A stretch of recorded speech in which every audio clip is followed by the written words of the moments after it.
The world without oil, what if all the oil ran? And you're going to go to here, out. So basically, this is what's going to happen in the world if the oil runs out and climate change and everything else. So I'm going to film the video. Hope you will enjoy the video, and they're going to press play now. So yeah. Backbone of modern life. It's in the food we eat, the houses we live in, and the cars we drive. One of the most important commodities in the world, oil. But what if it all suddenly disappeared? Martial law has been declared to deal with the emergency. Shipments are being delivered to New York. Hundreds of thousands are on the move. They say the cities are growing too dangerous. What might happen to our cities, our food, our very way of life?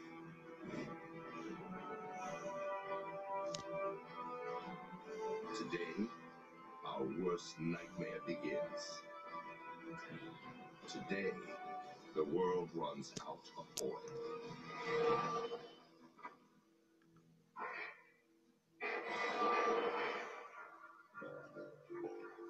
Oil. For 150 years, we've been extracting it from the ground. It's the easy, economical fuel that makes the modern world possible. California, the Kern River oil field, a black underground pool that contains more than 500 million barrels of oil, enough to fuel America for 4 weeks. 1 minute from now, it's all going to disappear. Around the world, the same thing will happen. From Saudi Arabia to the North Sea to the massive tar sands of Alberta, Canada, all the oil that drives our cars, flies our planes, powers our factories, even the oil below the ground, is about to vanish.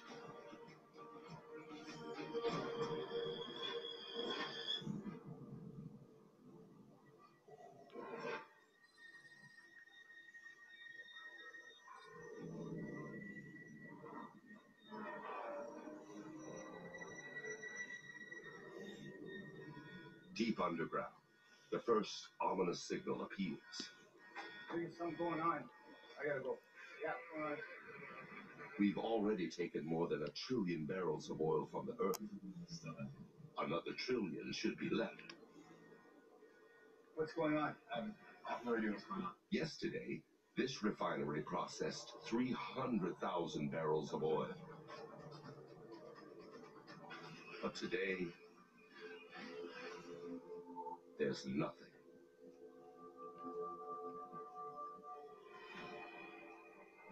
It's a crisis some predicted. Now, it's reality. And the world must react.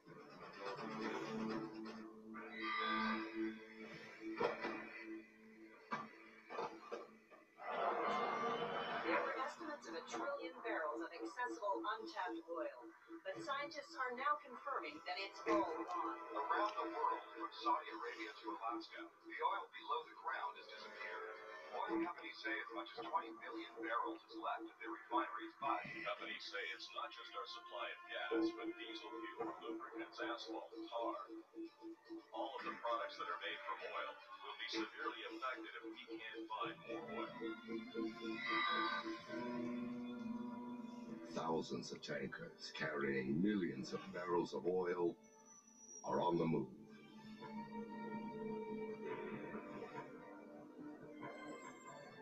But exporting countries, like Russia and Saudi Arabia, now order the boats back home.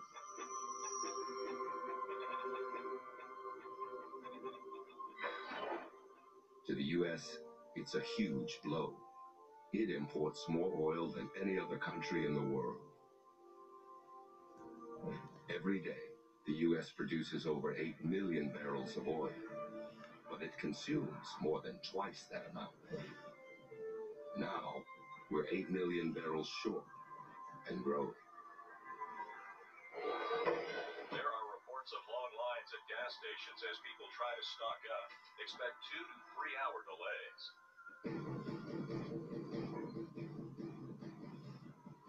Americans race to fill up their cars, maybe for the last time.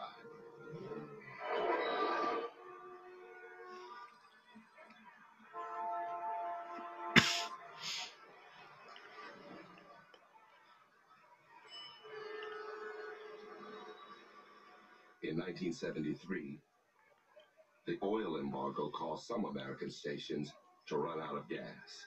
But this situation is far worse. Over 100,000 gas stations across the country are being pumped dry.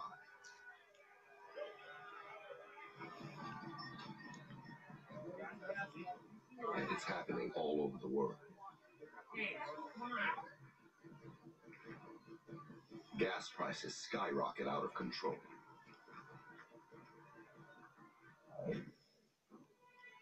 Many countries have oil in reserve.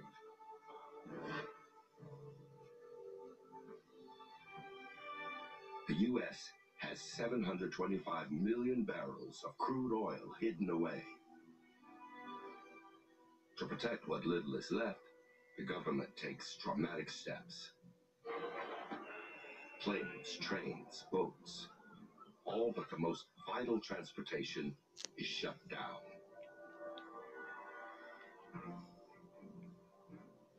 Roads are quiet. Tracks are empty. Flights are grounded.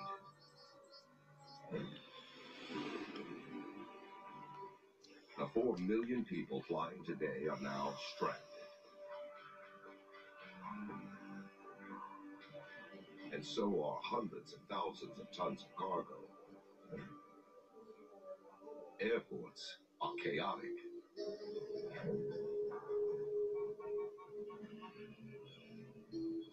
The economic fallout is swift. Panic forces the government to halt stock trading, just like after 9/11.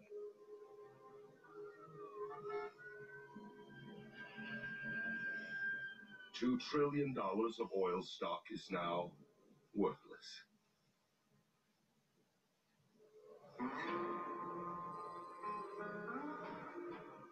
More than 400,000 people working in the U.S. oil industry are suddenly out of a job.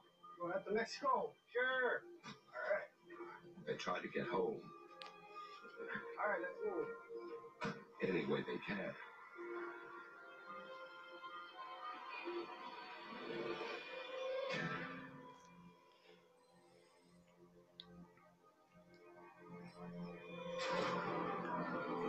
Facing uncertainty about the future, thousands of manufacturing plants close immediately. Millions more lose their jobs. Oil is one of the most powerful, versatile fuels on the planet. It's made from dead plants and animals that are compressed and heated over hundreds of millions of years. It's in everything from toothpaste to lipstick, polyester to plastics. Now, it's all gone. An enormous chain reaction has been set in motion. What's your name? Need a bed in your stack? Let's get him on. Crippling every part of our lives. Our hospitals, our food, our power, and the crisis is just beginning.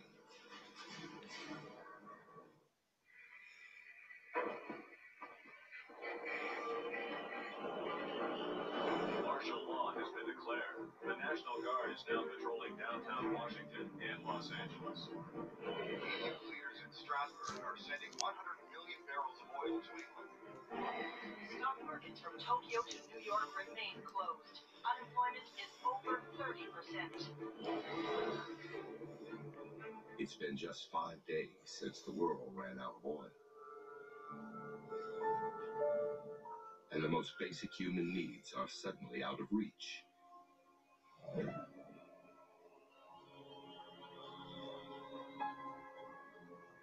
Food terminals across North America are closed. In California, each day, 1,300 trucks used to leave the state carrying fresh fruits and vegetables to deliver to grocery store shelves across the country.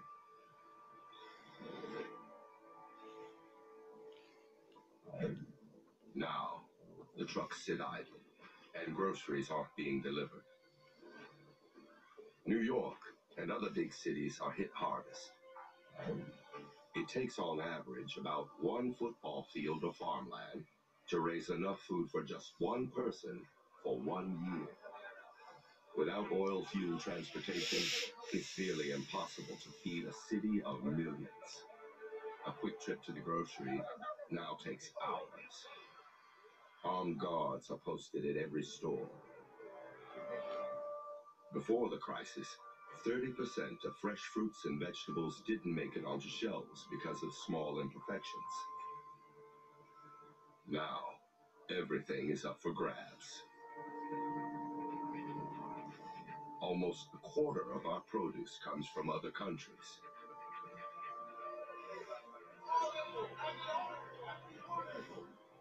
But that won't last. Food is disappearing quickly.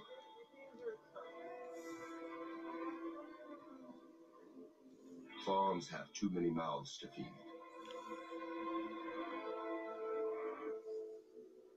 An adult cow eats 100 pounds of feed a day. A pig needs 8 pounds. In an ironic twist, animals once raised for food are now facing starvation. The fragile power system is falling into darkness.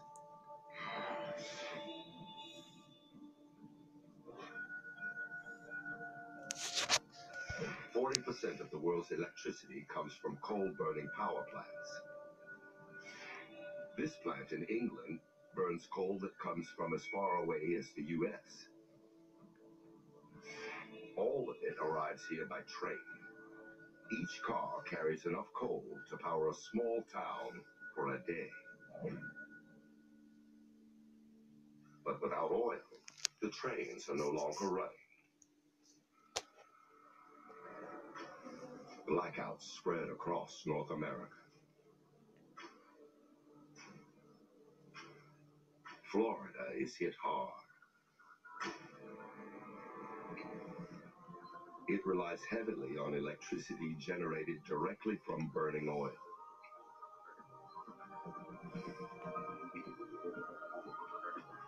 Its big city hospitals are equipped with emergency backup generators, but even they run on diesel fuel. A Miami hospital is on its last tank of diesel.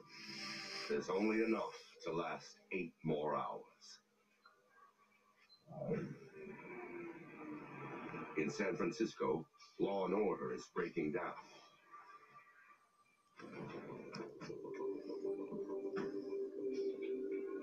Under the cover of darkness, looters begin their work.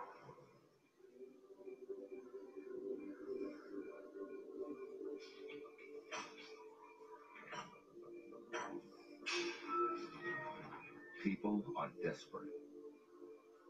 And they're not just looking for food.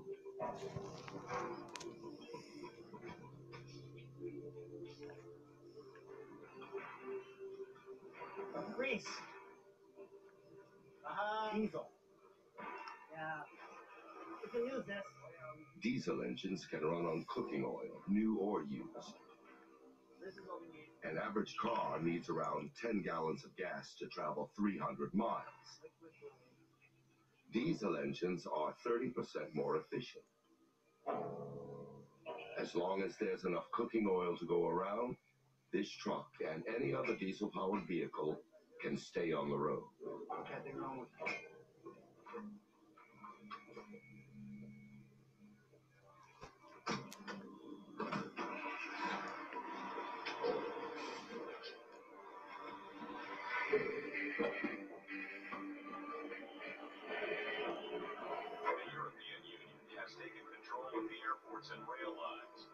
rationing of fuel for emergency food shipments will begin soon in the hardest hit areas. The White House is warning that the oil reserves are down to just 500 million barrels. Experts predict that the United States may run out by the end of the year. It's now 30 days since the world's oil disappeared.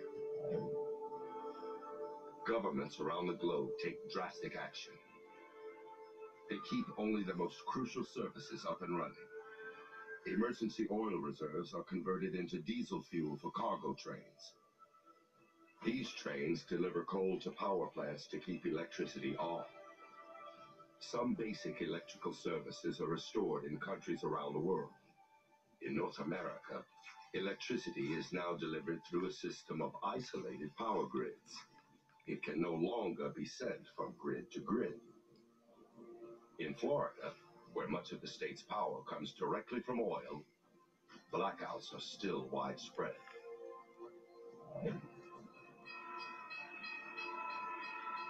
Emergency fuel gets passenger trains rolling again. But now, they're carrying food, not people. Transporting food is rapidly draining the world's emergency reserves. The U.S. only has enough oil to last another 11 months. Cars that once defined the country are in danger of becoming obsolete. There are over 235 million cars that run on gasoline in America. Imagine pushing your car for 20 miles. That's the power from just 1 gallon of gasoline. America needs cars. It's literally built to serve them. Half of the U.S. lives in the suburbs. Before the oil crisis, most of what we consumed was delivered to us. Now, we must kiss that easy life goodbye.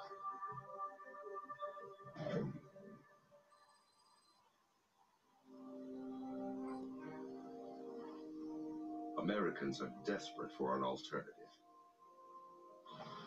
In the Midwest, 400,000 farmers plant a new crop. These fields once grew different fruits and vegetables. Now, there's only soybeans. Oil can be extracted from soybeans and turned into diesel fuel. And there are other options. 150 million acres of land is now devoted to growing corn for ethanol, a fuel alternative for gas-powered cars.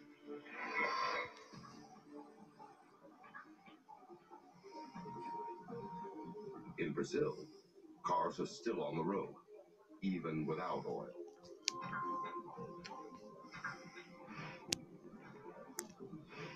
Here, cars and trucks are running on ethanol made from sugarcane. North America is decades behind. But there's still hope that the end of oil may not be the end of the line.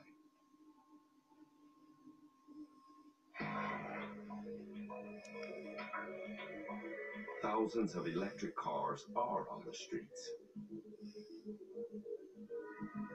On a planet without oil, they could point the way to a new future. But another, more immediate challenge is on the horizon.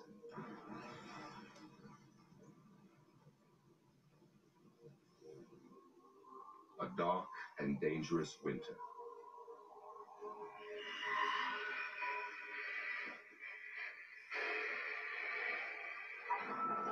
The White House has announced that the big three automakers have been taken over by Washington. They'll concentrate on making electric trucks to supplement food deliveries along with diesel. The Department of Agriculture has announced an aggressive plan to plant sugarcane throughout Florida, Louisiana, and Hawaii this winter to speed up ethanol production. Food shipments from area farms to New York, Philadelphia, and Boston have been further reduced to every other day. It's now 5 months since the world ran out of oil. In big cities throughout the U.S., food terminals are closed. Hungry people don't have enough to eat. Long lines form at train stations awaiting food shipments.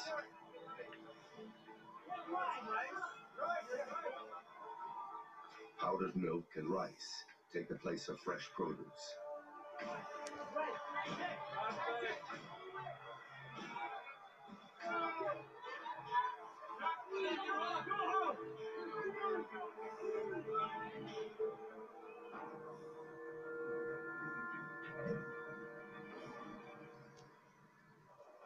Coal deliveries, fire trucks, and other essential services are still receiving fuel from emergency reserves, for now.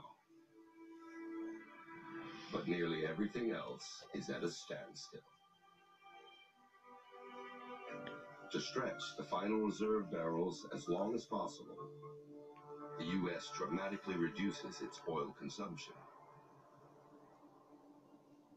Even so, in a few months, there won't be enough oil for any food deliveries at all.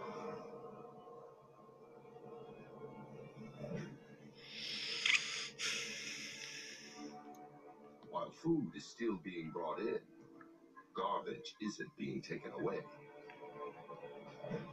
Every year, it takes nearly 6,000 trucks burning 20 million gallons of diesel to get rid of New York's trash.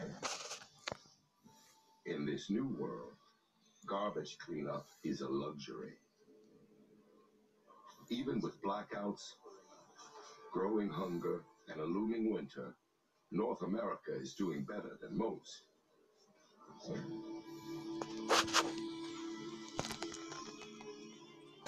6,000 miles away, an economic disaster is unfolding. 90% of Saudi Arabia's income from exports used to come from oil. Now, the country's economy is collapsing. One of the dwindling food shipments is heading to Japan. The country used to import 60% of its nutritional needs. Now the population of one of the world's most prosperous countries is beginning to starve.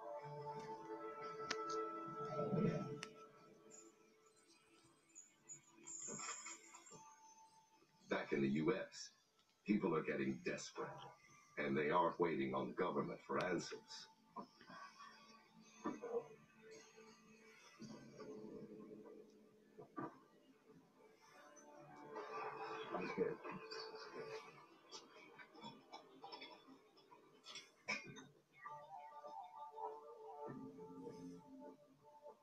Garages and basements are now makeshift laboratories. Ready for next one? Where everyday citizens combine methanol, lye, and other scavenged chemicals to make homemade biofuel.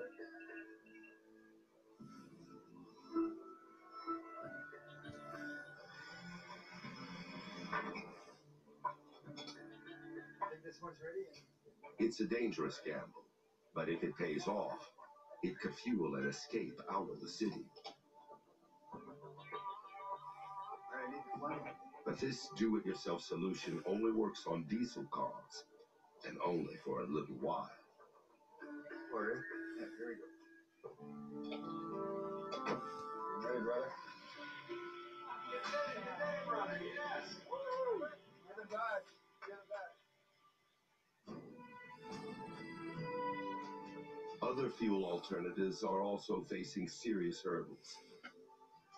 After a massive emergency planting, the soybean harvest in North America is now twice as big as the previous year. It's producing more than 500 million gallons of biodiesel.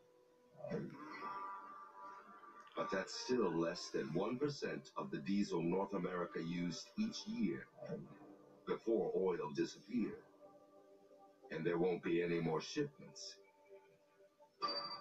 until the next harvest. More and more corn is being planted to produce ethanol. But governments around the world face a brutal choice. Should next year's crop be used for fuel or food?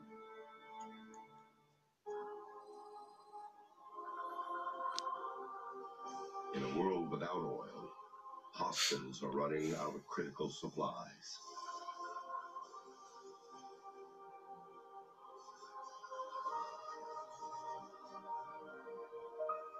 Rubber gloves, drugs, lubricants, plastic gowns, they're all made from oil.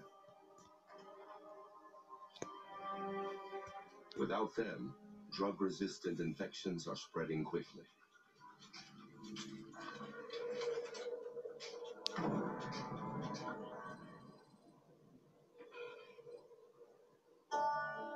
In big cities, some families are managing to survive, but things are taking a turn for the worse.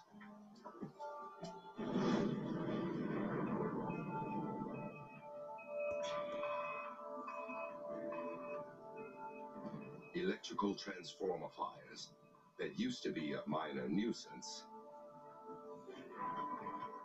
now spell major disaster.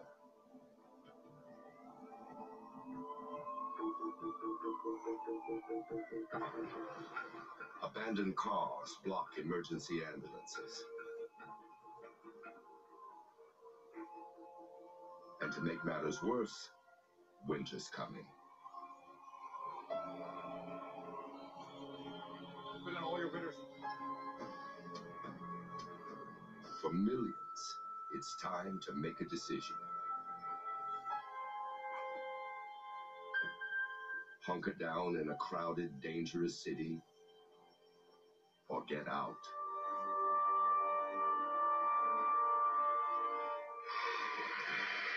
Exodus continues. Across America, people are fleeing the cities. It's being called Emergency government transport. By foot, by sled. However they can, they're getting out. As the temperature plummets, hundreds of thousands of people are leaving. New York, Chicago, Detroit. They're heading throughout Europe. The destinations are Spain, Greece, and southern France. All are being overwhelmed by desperate immigrants trying to escape numbing cold.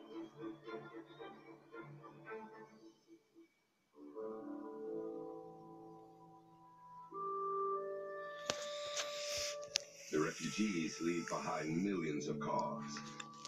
Even vehicles running on cooking oil are abandoned. Now that it's cold, their oil is thick and sludgy. It clogs the fuel lines and engines, making them useless. No people, no fuel, no food. Northern cities become quiet islands of concrete and glass, surrounded by ice and snow.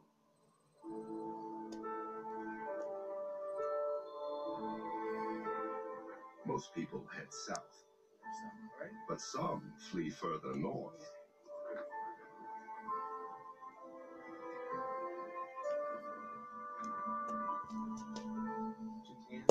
They stockpile non-perishable food to get them through the cold weather. But they're limited to what little they could carry. They resort to hunting and trapping food to survive.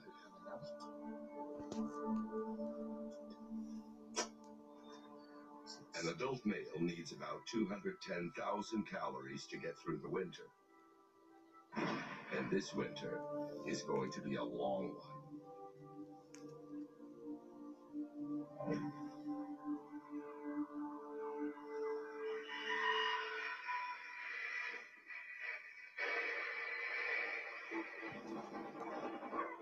It's a famine worse than the mid-1980s when 1 million died.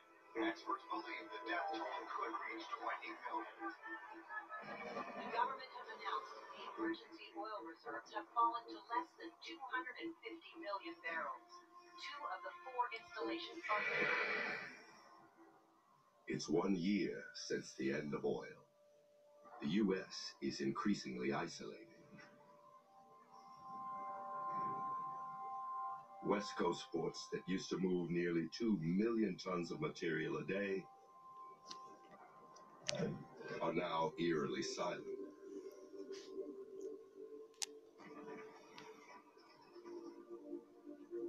From Russia to Japan, ports are closed. Docks are empty. International trade is virtually over. Brand new cars will never be driven.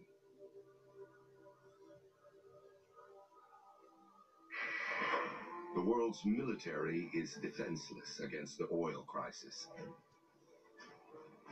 The U.S. Department of Defense used to spend nearly $180 billion a year on oil, making it the country's single largest consumer of fuel. Now, its tanks and planes sit empty. They're simply too expensive to run.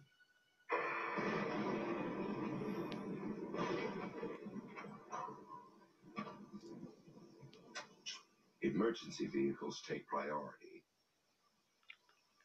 They now use simple conversion systems to run on ethanol to keep life-saving services up and running.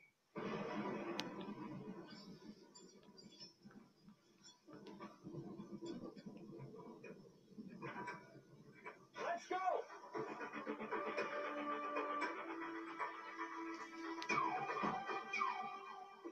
But plants grow slowly, and the demand for fuel grows quicker by the day. It's leading to tough decisions.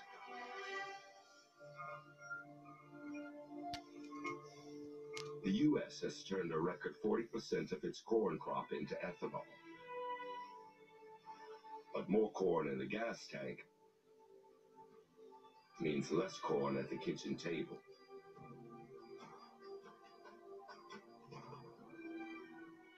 And the nation is hungry. And ethanol isn't making much of a dent. Not everyone's back on the road. Fewer cars are a blessing for some. Before, hundreds of millions of animals were killed on highways. Now, populations of moose, deer, even frogs explode.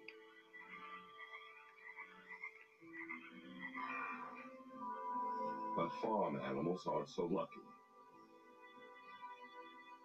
Farms no longer get deliveries of feed.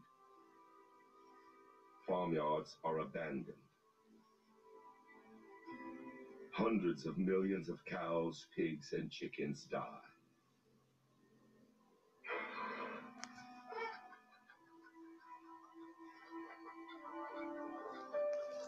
The hands of time seem to slowly move backwards. As factory farms collapse, many people return to a simpler way of life. They're left with no choice but to eat what they can grow. Global food production is now increasingly local. Farms spring up in empty city lots. In suburbs, families plant whatever they can.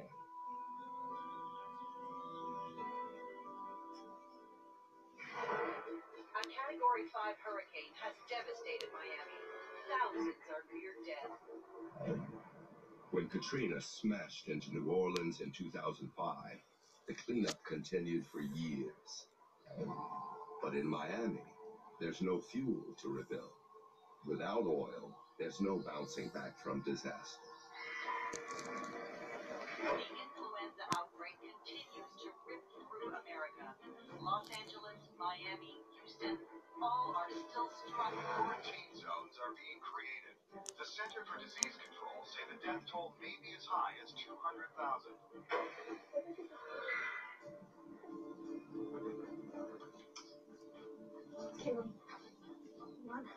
Hospitals are in high demand, but nearly impossible to reach. Some people have saved gasoline for an emergency trip like this. But there's a bump in the road. Hoarding gasoline doesn't work. The chemicals that once kept it fresh now degrade the gasoline. After a year, this fuel goes bad.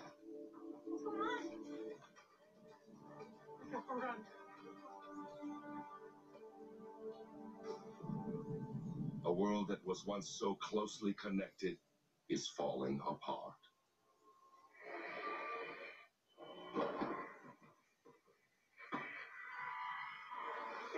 The price of lithium, needed for thousands of electric batteries, has soared again, as much as 300%. The abdication of the Saudi royal family is a shock. Immigration unrest in Spain and Portugal. New York has declared a state of emergency to deal with a chronic fever. It's a migration that's never been complete.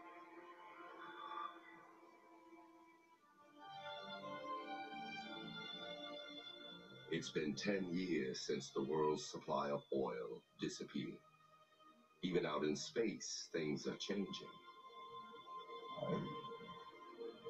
The oil that once sent rockets into orbit is too precious to waste. Almost 200 satellites, the backbone of our international communication systems, are becoming space junk. But back on Earth, one person's trash is another person's treasure.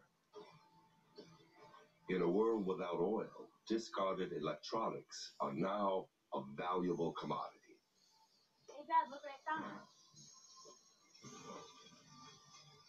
Hey, look, cell phone.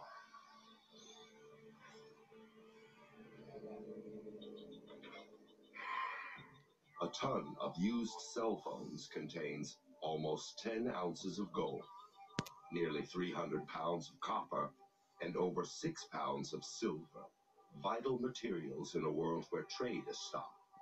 Hey, Dad, I think there's some gold in that. Oh,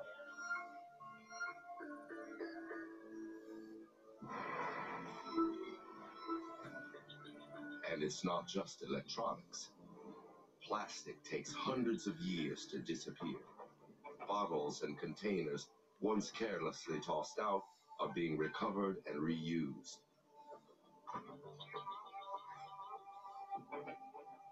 People are recycling in ways small and large.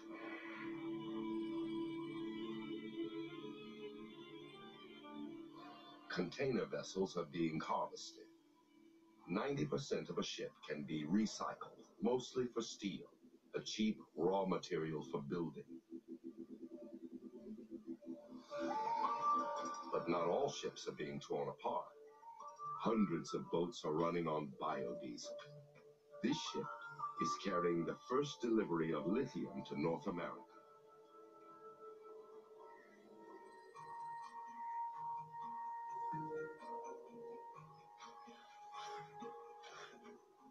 The lithium comes from Bolivia, where it's mined from the country's salt flats by the ton.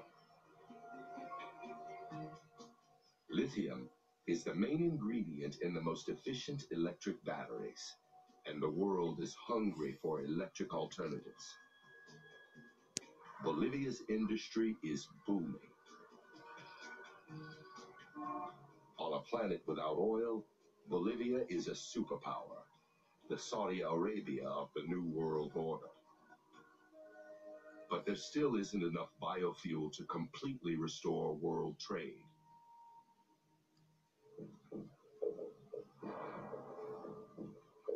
But there's hope. In algae. Algae can be processed into oil and produce 30 times more energy per acre than other biofuels. It's completely renewable and requires very little fertilizer. 10 years after oil, 10 billion gallons of biofuel made from algae are in use. But that's still not enough biofuel to get us back in the air.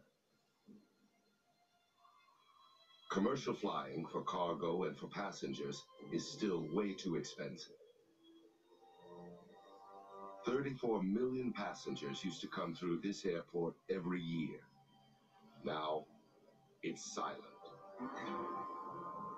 Other transportation is filling the void left behind.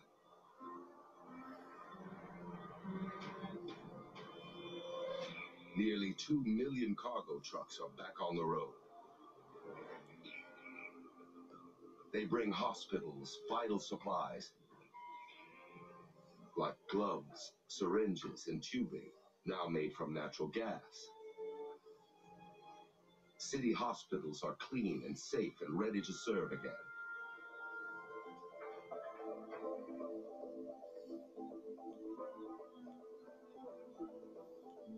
Back home, the modern house has gone through a revolution.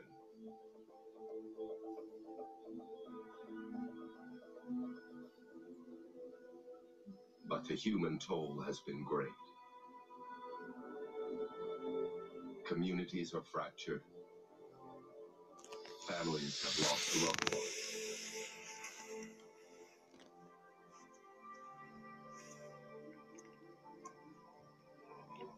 Experts warn that the levels of natural gas are dropping, and there are also warnings that we're rapidly consuming the coal reserves.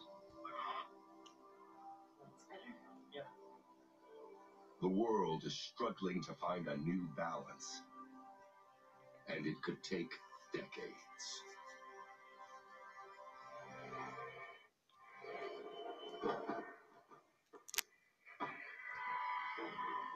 Hostilities continue as China expands its lithium exploration across the Tibetan border. Estimates are that as much as 400,000 tons. Annual census shows that LA continues to be the country's largest city, with some 20 million people in Los Angeles.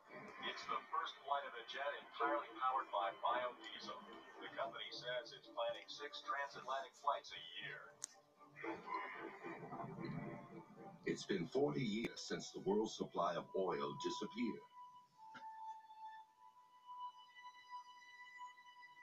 The skies are noticeably cleaner. No more oil-based jet fuel. No more car exhaust. No more factory pollution. In Canada, the US, and Mexico alone, 3.5 billion tons of toxic pollutants have vanished every year since the global oil supply ran dry. In North America, people are venturing back into northern cities. They're transforming the ruined roads and buildings. Abandoned apartments become greenhouses. People are farming in downtown New York.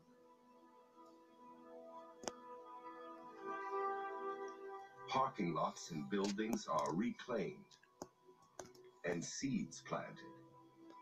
New York City's Central Park is now a massive 800-acre farm that helps feed returning residents.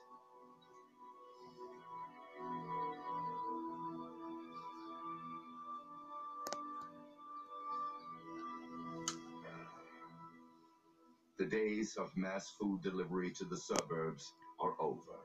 Stores are abandoned and forgotten. Gasoline is completely gone. The emergency oil reserves are empty. There are a few cars left on the road, but they're much different than before. Average cars used to weigh 4,000 pounds. New vehicles are much lighter. Their bodies are no longer made from metal. They're made from lighter materials like carbon fiber instead. And they're powered by electricity.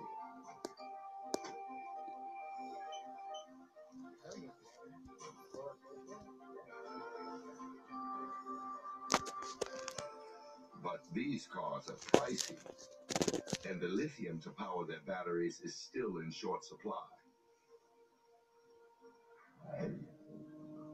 Large fleets of container ships and trucks are moving again.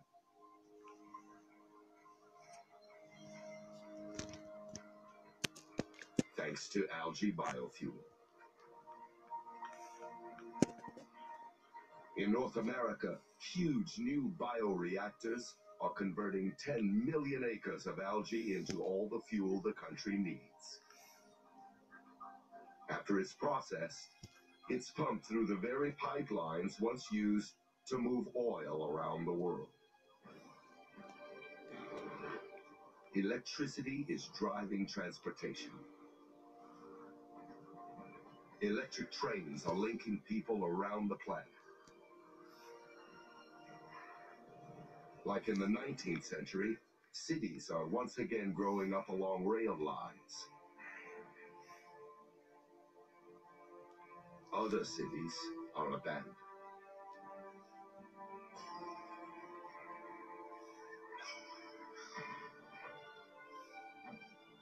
Oil fueled an enormous boom around the world. In just 150 years, it allowed the world's population to double, then triple. Food production exploded. World trade expanded. It was a wild ride, but someday it had to end. Without oil, our cities, our skies, our roads are nearly unrecognizable. Now, society has a second chance to reimagine itself after oil.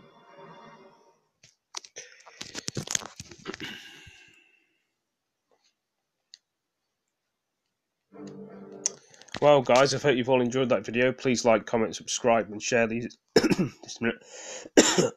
Got a bit of a cough there, my throat. Share these videos with your friends, and I'll catch you all in the next one. Thank you for joining me. See you in the next video. Peace. See you later, guys. Peace.